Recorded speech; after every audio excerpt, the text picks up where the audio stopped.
Hi, man. Thank you for doing this. Of course, yeah. It's good to see you. How are you? I'm good. I'm good. You probably don't remember me, but we met a few years ago when you were much younger, and so was I. And you were running for Mountain Hardware in Montreal. We met in Chamonix. Yeah, with Topher Gaylord, right? Alpha Gallery, yeah, yeah. Exactly. Yeah, I remember. Some time It's good to- have passed. You've been to UTMB only once, or more than that. I dropped out twice. Okay, so you came back the year after we met. Which was do you remember Um, which year I was that? was there in 2011 and 2014. Okay. But I never finished, so it was a I was like all the American men, we always go over Back there and then. drop out. Yeah. Yeah. Correct me if I'm mistaken, but that was like roughly 10 years ago, right? And you had Yeah. started your career pretty young. Like I just checked, and you actually came second at Hardrock and you were 21 years old. Yeah, I know. How I old are can't you do today? sorry? How old How am I old are today? you today? Yeah. I'm 32 now. Okay. Sorry. And I've cut you. What did you say? Oh, I was just like, I got second when I was 21 and I got third last year.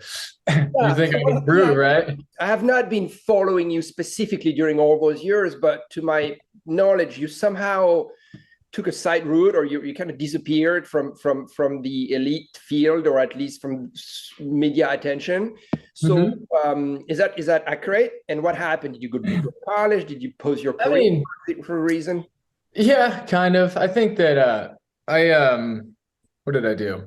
I tried to race a lot. I would race and in 2014 I started running for Solomon and I was like, I really want to do well. I want to really throw myself into this. And I ended up doing what a lot of athletes do, where I was like, this matters so much. I'm gonna not screw this up. I'm gonna train harder than ever. And I just got hurt. And I ended up being hurt off and on for 3, 4 years, something like that. And so, from 2015, 16, 17, like I was trying to race, but I was hurt a lot and not really able to do that much. Mhm. I also think that I was like, I don't know. I like racing a lot and I really like the scene and like being a part of the community. But it's like, you go to a race like UTMB, there's a ton of attention and hype and everything. And that stresses me out a lot. I kind of just like running in the mountains more. And so I don't know. And I've just been trying to figure out like what role I want to play in the sport and like how I want to do this. And so I think I did kind of subconsciously step back from things a little bit and race a little less. And then, yeah, starting in 2019, I did go to school. So I'm actually still in university. Oh, nice. What are you Yeah, studying? engineering. So Awesome, man. yeah, and like now my whole thing is like I'm all about climate action and climate change. And so Interesting. a few years ago I started this nonprofit called Footprints Running, and we organize these running camps that help people take action and develop projects for climate change. Awesome. Yeah, so we've got a lot going on, and basically it's like what I'm trying to do now is like I want to race, I like racing, I feel good, I want to keep it going, but I also want to like use this platform that I have as an athlete to create positive change for the world. Yeah, It's my avenue is climate change. So that's awesome, man. But do that you answer your question? No, well, yeah, definitely. And actually, I had more question about climate change because the brand that now sponsors you, Normal, Yeah. is very much into this Yeah. for the better. I mean, I think it's awesome. But do you feel, or did you feel at the time, and not we don't have to mention anybody in particular, but that the whole industry, as much as they say, that's my opinion, by the way, as much as everybody's like conscious of it and says, yeah, we need to do this, we need to do that, not much is really happening. That there's not many brands out there that are driving like with Yeah. strength. I mean, there's one, but the rest, and hopefully Normal will be another one. But most brands are really not doing much, in my opinion. Is that the feeling somehow that you had all those years racing? Because again, you've been in the game for a while. Yeah, I think that's fair. I don't want to like demonize people. I don't think people are out there actively trying to prevent progress from happening. I think that our economic system incentivizes brands and companies to make money at whatever cost. Yeah. And, even in the trail running world, we have values of protecting the land, but businesses have to make money or else they can't continue to operate, right? And so it's a lot easier to make money by not protecting the environment than it is to protect the environment. And I really think that's changing. I think that NorMal is a good example of how that's changing. I think that a lot of people are buying NorMal because it is a sustainable focused brand and they're making a genuine effort to be sustainable. And people want to be a part of that. I think Patagonia is a good example of doing the same sort of thing. Yeah. That was the brand that I didn't name, obviously. Yeah. Yeah. I mean, it's like, I don't want to like cast aspersions on other brands, but, I don't know. It's a really complicated thing. You know, one thing that I've learned from working with NorMal and Kilian is like, you know, they focus a ton on durability. When I would think about environmental action for a brand, I'd be like, oh, well, you got to you have to use different materials, or you have to like get your materials from a different place, or manufacture them differently, or things like that. But sometimes, even if you have just conventional materials, if the product lasts twice as long, that's a lot more sustainable. Yeah. And if you can repair it. Yeah. And then you can like look at different things. Like there's a climate impact where you're like direct carbon emissions. That's an impact. But then there's also like a waste impact with like not being able to get rid of materials and it being just like thrown away or whatever. I think part of it. Huh? Yeah. Yeah. So it's a really complex topic. It's very difficult for brands to really address this meaningfully. And I also think that people just didn't try hard enough for a long time. But I think the culture of the sport is changing, and now it's possible to be profitable and sustainable. And I hope that's true, because I've thrown all my eggs in the basket with NorMal, and their whole business model is based on being profitable as a function of being sustainable. No, and I think that's the thing. Awesome. It's not just in addition to being sustainable, right? Yeah. But I mean, and no, you're good. And it's not a direct question to you; it's just a comment. But I think it's fascinating to me that for so many years, and I love Salomon for other reasons, but that Kilian was the icon of Salomon. You know, Salomon is where they are with trail running. It's thanks to Kilian, and then others later. But Kilian literally got him started. Yeah, I mean, it was such a big icon. It's just fascinating to me that Kilian left Salomon to create his own brand, and that own brand DNA is like what you're saying about sustainability and recycling, and it makes me question what happened. Why wasn't Salomon? And it's not a question for you, but why wasn't Salomon able to either offer that to Kilian or to keep him? Or like if you look at Nike, you know, Michael Jordan was always with Nike. You know, even when his career was over, you know, they find a way, right? So I agree with what you're saying. I also think that, you know, most brands, and I had that talk with Salomon, by the way, I directly addressed it with them. Interesting. And they answer exactly what you say. It's that, well, not everybody can do what Patagonia does, because the business model is not Patagonia business model. But anyway. Yeah. Salomon now has like a huge corporate structure, which is really challenging to change. It's not like they don't want to do it. It's just, Yeah. It's on the top. It's a Chinese company. I have nothing against China, but so how did that happen with Kilian and NorMal? How did you guys meet, and how did you get involved with them? I don't know the story of how Kilian like started NorMal or left. No, but how did you get involved with NorMal? Yeah. Well, I was sorry. In 2021, at the end of 2021, I was still in school. I am still in school. Forever. But I've been like really starting. Basically, I think what happened is I've been really putting myself out there as a climate change advocate for a long time. Starting in 2018, I rode my bike to the Pikes Peak Marathon and back as a climate action thing. Wait, from where? From Durango, Colorado. So where you live? Okay. Yeah. I'm actually living in Utah now, but it's where I'm from. I was living here at the time. And so I made this effort. I rode my bike to the race. I ran the race and rode home. It was all for Protect Our Winters. And then after that, I started my running camp, where we're pairing up people who have climate projects with people who know how to, like professionals, people who can develop these into actions. And so I've just been like really trying to create this culture of environmental sustainability within the sport. And I've also just known Kilian for a long time. Like, I think I met him in 2011 or something. And I've just had a lot of opportunities to race against him and like climb mountains with him. And yeah, I wouldn't call him like a close personal friend. He doesn't like confide in me or call me on the holidays or whatever. But it's like when I see Kilian, I definitely consider him a friend. And like when I see him, I feel comfortable with him. Like it's always kind of funny though, because it's like he's definitely a friend of mine. I have his phone number, but like I'm also aware that he's like basically the Michael Jordan of our sport, you know, and it's like, like I want him to keep thinking I'm cool, so maybe I don't want to screw this up. So did you reach out to him for a contract, or did they reach out to you?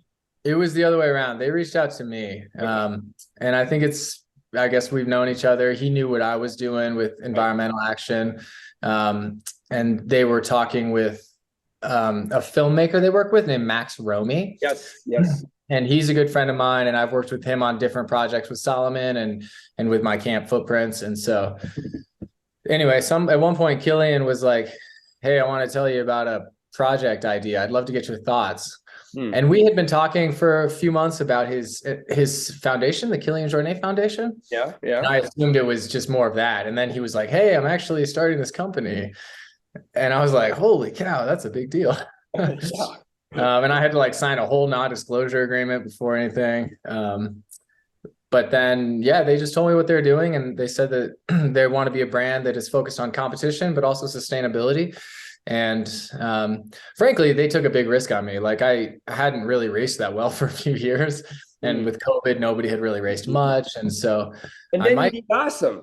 Yeah, I don't know if lucky is right, but it's like, I mean, I feel grateful. I was like nervous, you know, they like took a chance on me. I was like, this is the chance of a lifetime getting to be a part of Kilian Jornet's new brand. Nobody gets to be a part of this. Like, I'm the luckiest guy in the world. I like really wanted to do a good job. And, you know, I kind of thought back like to the first, like when I signed a contract with Solomon, I really wanted to do a good job. And so I like took it too seriously and I got hurt. Right. And with NNormal, I was like, maybe I can learn from this, you know? Yeah. I kind of screwed that up, but maybe it's like, I'll just run the way I want to. I'll be happy. I'll train when I feel good. And, you know, I don't know. I think I just like found my style. Yeah, of course. And continue to be an ambassador for the protection of the planet. I think that's exactly. Yeah. And like, that's my focus, right? I will sacrifice competition for sustainability if I have to. But fortunately, you don't have to. No, but which would be fine with the brand. I don't think NNormal is going to force you to overtrain or overdo the events. I mean, not at all. And to be clear, Solomon didn't force me to overtrain. That was me. Yeah, of course. But I mean, it's also such a common problem among athletes that it's the system also. Yeah. So what makes Kilian such a... So I don't know if his career is really behind him now, but it seems that he's moving into something else.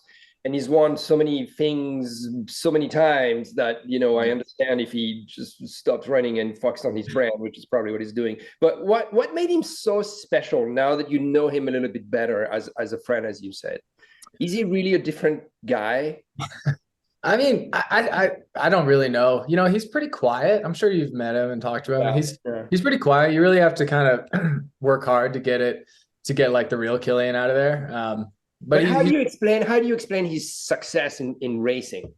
Yeah, I mean, I think you see athletes like Kilian in a lot of sports. You know, if Kilian was in Nordic skiing, he'd be like Clevo. If he was a bike racer, he'd be like, I don't know, Primoz Roglic or Pogačar. I think he's that caliber level, you know? So like, I think that he is one of these people who has immense natural talent, like more than most people, but that doesn't mean anything if you're not willing to work hard for it. And Kilian works harder than anybody else. Like he has taken exceptional natural talent and spent his entire life training his brains out, you know, just like totally doing everything possible to be the best athlete he can.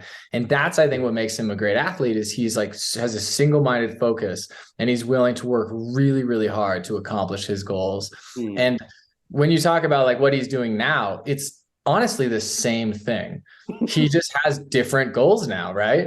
Yeah. I mean, he's still out there training and doing like 12-hour days, like back to back or whatever, but he's also like starting a brand with exactly the same mentality that made him the greatest athlete in the world. And this, I think, is a pretty big step forward in his maturity because you know, he doesn't know how to be a CEO of a brand. He's not a product designer or manager or whatever. Like, he's never done those things. He understands how they work and he helps a lot. He's very involved. But like, I think it takes a ton of maturity to be like, I'm not an expert at this. And if we're going to succeed, we need the experts. And so he partnered with Camper to get the resources and the expertise. And then he found the right people to build the brand around. And so he is involved in every step of the process, you know, but he has also found the right people to help him make this successful. Do you use both shoes? Because to my knowledge, they only have two shoes. I mean, you probably have, maybe you yourself run with prototypes, but do you use not really?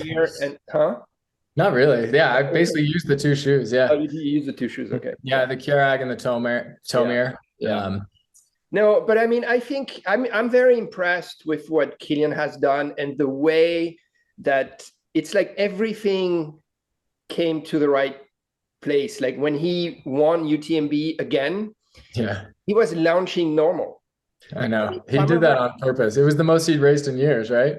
I mean, but I mean, it was Hardrock, CRZNL, UTMB. Yeah, and he won everything. I mean, what an advertising for your own brand. That was like the result of NNormal. The launch of NNormal would not have been that successful if he had not won all those races. But once again, you know, he was there winning, crushing, and people are like, Jesus, man, of course I want to see what that brand is about now. If it was, it was magical. The whole thing, the whole planets were aligned, you know, it's just, I was very impressed by it. So something about you that I found also fascinating is you are going to race Western State this June, if I'm not mistaken, right? You've done it before, but have you ever done any good result there? I've actually never run Western States. Oh, you've never run Western States? First time, Okay. I've been there. I paced there once or twice, but I've never run the race myself. Okay. So how do you manage the speed? Because, I mean, you've proven many times from 19-year-old to now that you can do well at Hardrock, like similar distance, but in the mountains. You still have to do something at UTMB, my friend. I know. But Western State is a different game. You know, heat. It's super fast. How are you coping with that? I mean, you like look on paper, like, how do you train for a race like this? My plan has always been to train the way I race.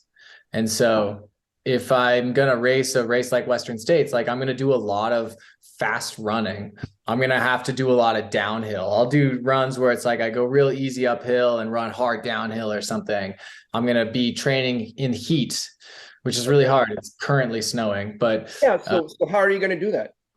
I think I'll find a sauna. I think consistency rather than like waiting until June and doing a lot all at once. Right. I think if I start doing consistent heat training by like sitting in a sauna a few times a week, starting now, I think that'll help. I've historically done pretty well in the heat. So I think that with effective training, I can continue hopefully to do well in the heat. But you've done pretty well in the heat in similar distances or shorter distances? Shorter distances. Yeah. I mean, I didn't do well in 100-mile races until like 2020. I basically at Hardrock when you were 19 years old, you finished second. That's pretty cool. But it was this really it was an accident, existential crisis moment. Like it took a lot out of me. And that's why I dropped out of UTMB that year, is I went over and had a bad race and I was like, I can't go through that again. I dropped. But after 2014, after I dropped out of UTMB, I was like, I need a break from 100 miles, man. And I didn't try again until 2020. But since then, I finished 4 of them, and 3 of them went well. Okay, just remind us which ones. I'm sorry. No, it's fine. Yeah, in 2020, I ran it's called I'm Tough in Idaho, 100-mile race, and that went pretty well. And then I got second there. And then in 21, I ran the Run Rabbit Run 100, right? And I was not fit for it, and I blew up, but I did manage. I finished. I like walked it in 24 hours. And then last year I ran Hardrock and had a good race there. And then what makes me feel the most confident about Western is the second race I did last year was the Javelina 100 in Arizona. Yes. So I was able to run under 13. You won that one. for that one. Yeah. And that was a big test for me because you're right. Like I've always liked mountain races more and I've always focused on that. And so Javelina was a first test to see if I can actually run every step of 100 miles. And I could. So hopefully I can do it again this summer. I'm going to do similar training. I'll add in more verts. I'm going to add in more heat training. I'm going to, I don't know, try not to overtrain myself. I'm just going to try to enjoy myself. I feel like I'm good at listening to my body now, and I create a training plan and then it's always really ambitious. I'm like, I'm going to train really hard, but then sometimes I go out for a workout and I feel tired and I just don't want to be there. Okay. And I know I'm not lazy. I'm like confident enough to know that when I don't want to be running, it's usually because my body needs rest. Yeah. And then I'll just go home and take a break. I'll be like, I was supposed to do a long run, but today I'm sleeping. Tomorrow I'll do a long run or something, whatever. Yeah. I don't know if that's much of I don't have like a very strict training plan. I just try to train the way I race and listen to my body. Yeah. Well, I think that's a deadly combination because obviously your results when you were younger showed, that you had like raw talent, and now you have matured, and you're an older, wiser runner. So that can be extremely dangerous for others. Yeah. So who are the ultra runners, like the modern ones, that you follow and you're kind of impressed by them, if any, men or women?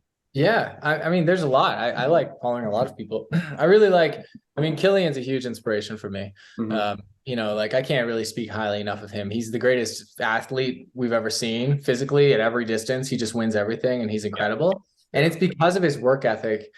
But like I really admire athletes who do it for certain reasons. Like they're not just trying to win races. Like I admire the people who are really trying to get out there and have like the kind of experience that they'll remember and like value. Like, Kilian's always talking about like protecting the landscape and like just kind of being out there to enjoy himself. He likes being in the mountains. That's something that really resonates with me. And so that's obviously very common.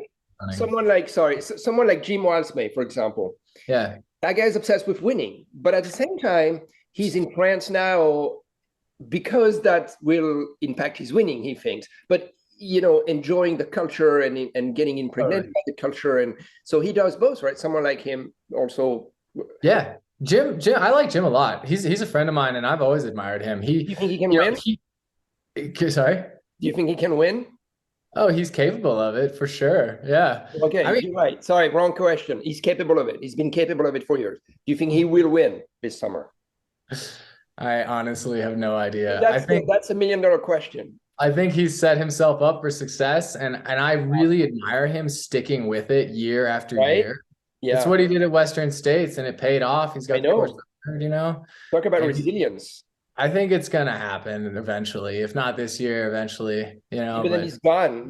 That's the last year he lives in France. I mean, I love the guy. I cannot not respect his work ethics. He's dedicated when he wants, like you rightly said, when he wanted to go to Western State and win it, and God knows he failed before, but then he's just stick to it and managed to win. So that technique of his seems to be working. So hopefully, he'll be the first American male to do so well at UTMB. Do you have any explanation? Sorry, I'm jumping from one question to another, but do you have any explanation on why American males, contrary to American women, have never done well at UTMB? Why is that? Is it because the competition is thicker for the men than the women? I wish I knew. I don't know. It's been a long time since I've been over there. Man, I honestly don't know. I think, you want to pick it apart. Maybe it's not so much men versus women. Maybe it's just like the specific people, but like, I think that, I don't know if I have a good answer. The women are fucking incredible. Courtney Dauwalter. Yeah. And I mean, Katie Scheida, is that how you say her last name? Yeah. Katie Scheida, forgetting her name, who had the course record before. No, but from like 2013 or something, Holmen, Rory Bozio. Rory Bozio. I mean, I don't know Katie at all, but like Courtney and Rory, they're quite laid back. They're very relaxed. They seem to be out there trying to have a good time and just enjoy themselves. Well, Courtney's a machine, though. Oh yeah, and it's also a front to some degree. Yeah. It can be, but it's also the opposite. It's a front in the opposite direction for Jim. Jim, he's like Mr. Competition. I'm racing, but he likes being out there. He's not. There's a reason he's not a road runner, right? He likes running on the roads, but he genuinely likes being in the mountains. And when you get to know him, you see that he has these similar values, and he likes doing this stuff. And I don't know. It seems like the American men, maybe we're just like too aggressive and we try too hard and we go out there and push too hard and blow up. It certainly seems that with like Zach and Tim Tollefson and like and Jim, but then the Europeans, they push hard too, and then they don't blow up. I don't know. Yeah, that's kind of what Jim does. I mean, I've talked to a few people and in the industry and that's kind of the reputation that he has. Like he goes so fast. Like going fast for him is so not a problem. Yeah, like his average speed is just above average. Actually. Yeah, if it was Kilian and Jim in a road marathon, I would expect Jim to win. Yeah, for sure. Yeah.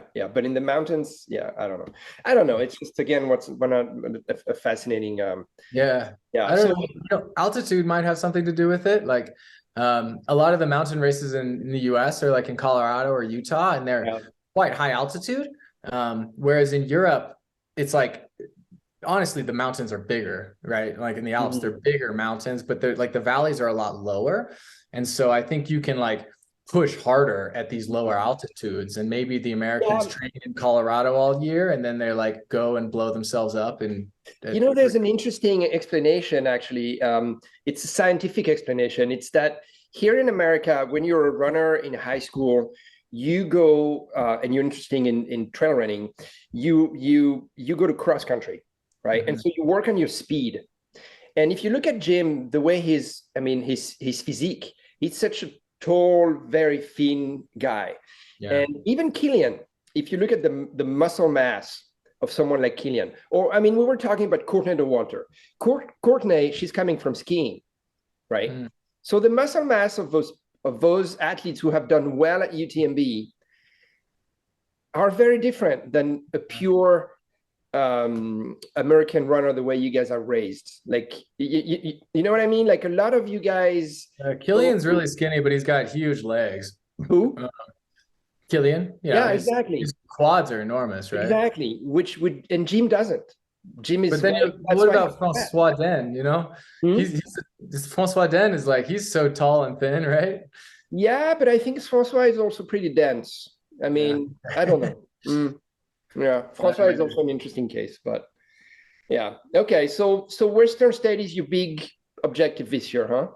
Yeah, I think so. Yeah. Okay. Are you looking into the competition a little bit, or you don't want to really care because you can't control? Yeah, I can't control it. I'm not too worried about it. I just, you go to Western States, you assume it's going to be incredibly competitive. Yeah. And so it's like, I'm always going to have to do my best possible effort in order to compete with the top guys. I know a lot of the guys are going to be there, like Mathieu Blanchard and like, but again, is Mathieu Blanchard really a threat? Mathieu Blanchard is good in the mountains. That's a big question mark. Okay. The ones that are like Eden Oaks or what's the name of the guy who won last year? Adam Peterman. Yeah. He's going to be there again, right? Yeah, exactly. All those guys. Yeah, a lot of Americans do well because we run in cross country, I guess. It's very much a runner's race. And so yeah. So, I don't think too much about the competition. I just got to do the best I possibly can. Okay. Have you ever done the race in the Reunion? Grand Raid de la Réunion? No. I'd love to. I feel like the hardest part of that race is getting there.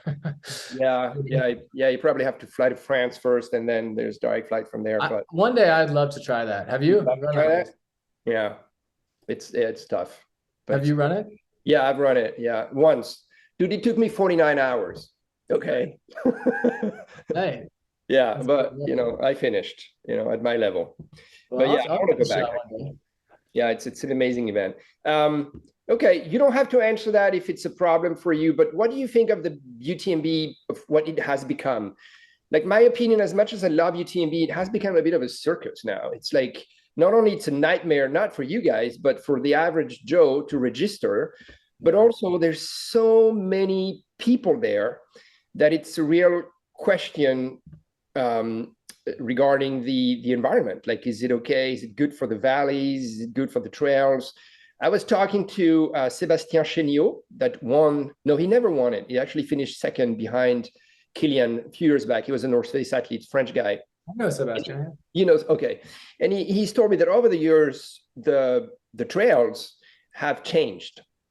You know, the TMB, the Tour de Mont Blanc trails, they have changed because so many people come all the time, not just for the race. And I know here the American scene is very different. You go to Western States, you have like what, 300, 400 starters. Yeah. UTMB, they brag about having 10,000. Is that something that poses at least questions that you are interested in, or do you fully support what they do for the sport? It definitely poses questions. I'm not educated enough on what they're doing exactly to have a strong opinion. But from the outside, it seems like they're prioritizing profit above all else. And so I really worry about what that's going to do for the community of the sport, and certainly for the trails themselves, as you say, you know. Yeah. That but isn't it an interesting question, because at the same time, they're bringing more money into the sport, right, with their series all over the planet. So that also can be somehow positive. Of course. Yeah. It's not that it's not automatically negative, you know, or that was confusing. It's not automatically negative. But I think that when there's more money in the sport, the natural tendency, if people aren't very, very aware and working very hard, it's like, I think that the natural tendency is for people to try to continue to make money at whatever cost, and to try to exploit this resource. And there's more money, and so there's more people trying to get parts of that money for themselves. And I think that it's really easy to forget about the values that make our sport really worthwhile. I'm like worried that organizations like UTMB, or there's lots of different series now, like Skyrunner and Golden Trail and whatever. You know, they all want to kind of be in control. And I worry that it's going to turn into something where like one of them is just going to win. And then it'll be like the UCI in professional cycling. You know, if you watch the Tour de France, like none of the riders like the UCI. The UCI exploits the cyclists so that they can make money off of them. And like, this is what all of these organizations want to do in trail running, is they want to be like, if you want to be a professional, you have to do exactly our circuit on exactly our schedule, and you have to pay your dues here. And I think that will compromise the spirit that makes this sport so special. At the same time, there's more money coming into the sport no matter what, and it's going to professionalize the sport no matter what. It's going to bring in more athletes, and it's going to raise the level of the sport and make us more competitive, make the sport more interesting to compete in and to watch. I think it's going to make us better athletes. It's going to give us more opportunities. I don't know. It's a challenging topic. it's a tough topic. You know, it reminds me of Ironman, and obviously Ironman is very much involved now in the UTMB. And what you're describing as an elite is also for the average runner. If you want to run UTMB in Chamonix now, it's a nightmare. You know, you have to register to so many other different races that belongs to them. Just like it's all about making money, right? But at the same time, you know, they put up a great show. You know, you watch it on TV now. It's an amazing thing. So So what is your sweatshirt saying? Is that your nonprofit? Oh no, this is actually just a random sweatshirt. This is a gym. Do you remember Mike Wolf? Yeah. So he runs a gym in Montana, and this is a sweater from there. Sorry, I should have been wearing some branded thing. Okay. So what is your nonprofit again? It's called Footprints Running. Footprints Running. Okay. And so we put on these running camps, one in Australia this year and one in the US. Nice. We're expanding quite a bit right now, but we the idea is that we have like 15 runners who sign up, and they have each of them, they get into the camp by proposing a project for their community. And they say, this is what I'm going to do. I'm worried about climate change affecting my community in this way. And then they come out, and we in the last 2 years we did it in Colorado. This year it's in Vermont. And we spend a week with them and we pair them up with experts who know how to do this kind of project. And we develop their projects so they can then go home and start implementing this community scale project. Sometimes that's like cleaning up the water quality in someone's lake. Sometimes that's like, another one is previous camper developed the sustainability plan, the 30-year sustainability plan for his local university. And some people do like photojournalism projects to highlight social justice issues surrounding climate change. And some people, one guy is a lawyer who has his own nonprofit where they want to use running to return land to indigenous nations. That's awesome. You know, we like invite people to tell us what they care about and what kind of resources and connections they have. And then we utilize their skill set that they already have to make an effective climate project, because so many people are afraid of climate change, but they don't know what to do, and you feel helpless. Yeah. Our goal is to help people feel like they are capable of action. That's awesome, man. Thanks. Well, that's really good. Good for you. Thank you so much for this talk. Cool. It was great to see you again after all those years. Yeah. And, I would definitely root for you at Western State, man. Good luck with that. Thanks a lot, Gael. It's really great to see you again. Where are you living now? So I live in Southern California. Southern California. Okay, cool. Yeah. I've been living here for 3 years now, and I can't complain. The weather, it's just nice. I used to live in Paris, I like Paris, but the weather in Southern California, man, it's just a different life.